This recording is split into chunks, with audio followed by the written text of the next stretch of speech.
My name is Jeremy Umansky. I'm a chef here in Cleveland, Ohio at Larder Delicatessen and Bakery.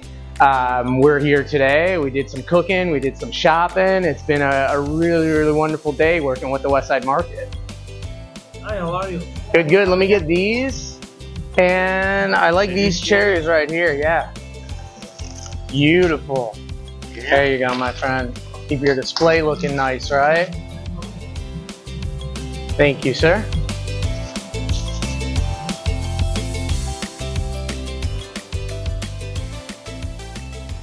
Here's this for you, man.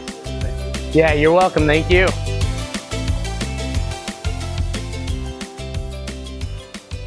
All right, it's summer. At the market, we found beautiful stone fruit. These awesome cherries, these beautiful apricots. One thing you definitely want to look for, especially stone fruit this time of year, if you get some good blushing on them. You don't want to see even color. You want to see lots of fire and disbursement of color. That's just a riper fruit, so chances are it has a higher sugar content. Same if you're getting, cherries. Look for ones really tight skin, lots of mottled color on them, unless they're solid red. So what we're gonna do is we're gonna take these beautiful chanterelle mushrooms. Chanterelles and stone fruit are in season at the same time. The great thing about these is these chanterelles smell like apricots or peaches. They're known for smelling like stone fruit. So when we prep these out and we saute them in a little butter, add the stone fruit and some fresh herbs, you're gonna have a great vegetarian, in our case, but if you leave the butter out, a great vegan side that can go with anything else that you're cooking this summer. And now's the time to get fresh produce. The first thing you're gonna wanna do is hit out your cherries. This is pretty easy and pretty mundane. You don't have to be pretty with this. You're not gonna be lining all these cherries up and making a nice cake afterwards. So they all have to look pretty. We're gonna put them in a pan and saute them up. We want this to look nice and rustic. So you can see I am literally using my hands to push the seed out of here and just tear apart the cherry. It's okay if it looks all broken. That's what we're going for with this. This is really great too. You can do a version of this on the grill. If you want to use bigger stone fruit like peaches and nectarines, then you want to take their pits out and then grill them really quick. As you grill the mushrooms, it'll be great. You'll see too the addition of this, a little bit of corn and a little bit of shallot in here. It's really going to make this dish sing. See, look at this. Save all your organic scrap and sign up for Rust Belt Riders. They come pick this up from your house and turn it into soil for you. It's great. As you're cutting and chopping, get a little sheet tray or a little bowl that you can keep everything in little groups. Then when you go to cook it, you are all ready. Always look for herbs that are beautiful and they look vibrant and they smell really strong. Your herbs should smell really strong when you get them. It's one of the great things about shopping at the market. I can always ask a vendor to touch something, to smell it, to inspect it before I buy it, and they're all just fantastic about it. Beautiful fresh herbs. I think we're ready to cook. All right, so one of the first things that we want to do if we're cooking this inside is heat up your pan. You want to get it about medium heat because we are using butter. So any hotter than that, it could potentially brown and go black on you too quickly. And black butter isn't what we want for this. So as this pan's heating, we're going to put a little bit of butter in to start. We'll let that melt down on us.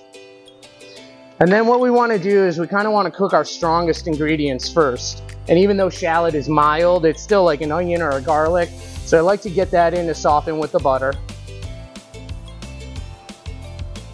Garlic goes great in this too. If you don't have shallot and you want to use scallion, go for it. It doesn't matter. You can use red onion if that's all you got or all you're buying. I've got a little bit of salt here. I'm going to get that in. Salting just a little bit through every stage of cooking is going to help your food be more delicious and more flavorful. Salt helps draw water out of ingredients, flavor them, and when we draw water out and then cook it away, we concentrate flavor. So salt will always help you with that. We're going to let the shallots go for a minute here. So now that our shallots are cooking away, we're going to add our corn next.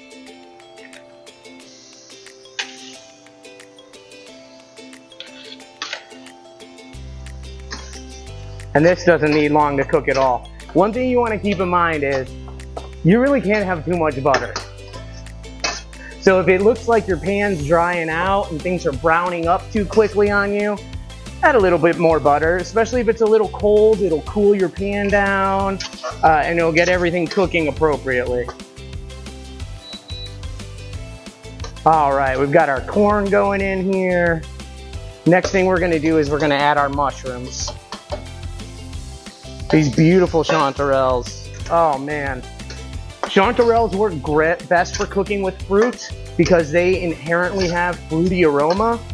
But feel free to try this recipe with white button mushrooms or anything else you may be finding at the market. I bet you it'd go really good with lion's mane. I know a couple vendors typically have that all the time. The great thing about this too is if you want this to be like a vegan or vegetarian entree, obviously omit the butter. Put up some diced tofu in this, you know, as some protein. Otherwise, one of the things that you can do is serve this alongside a piece of fish or a steak or whatever else you're getting. A dish like this can literally go with almost anything you pair it with, whether it's the main thing or it's just a little side. At this stage is where I like to get a little bit of browning. So we're gonna let this sit in the pan just for a little bit, let that butter do its job, brown it up for us, and then we're gonna flash the dish with the fruit.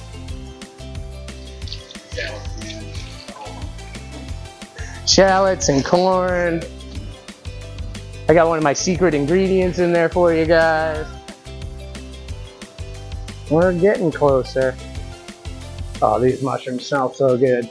So I added a little bit of butter to this because it's browning up nice, but it looks like the pan was drying up, so to speak. And fungi, you know, when you work with them, or if you work with tofu in this application, they can just absorb ingredients like that like a sponge. So just keep your butter out and keep adding it. At this point, we're towards the end of the dish. When we add the fruit, the cherries, the apricots, the nectarines, the plums, whatever stone fruit you're using, this is a pretty quick cook.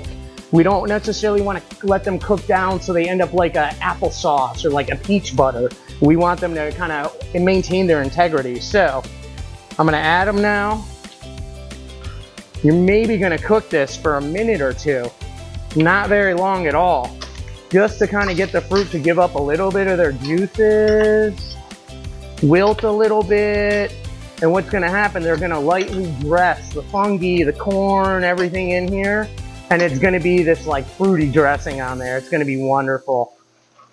I remember as a little kid, my mom, she always had these wonderful gardens. She'd grow all sorts of stuff with us, and go figure, me being a forager now, she knew of a blackberry patch down the road, and she knew where there was some wild mint down the road from our house, and what she would call lemon clover. I know now it's oxalis or wood sorrel is a really common name for it.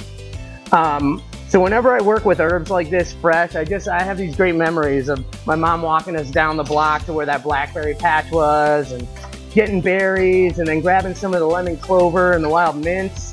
And sometimes she'd make pie. Sometimes we would just sit there and eat everything. So it was always a great thing to do. So when you use these herbs, use them fresh. Get some really, really fragrant ones. Go heavy with them. They make your food so delicious. And a dish like this, you want to use rosemary or thyme. You don't have to use mint. Anything fresh. Basil would work in here excellent. Oh man, this is smelling so good. Okay, we're gonna plate this up. Look at this.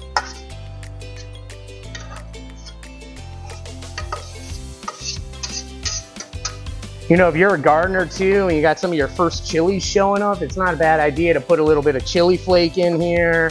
Dice up a little red chili, something nice and fruity would go with this excellent.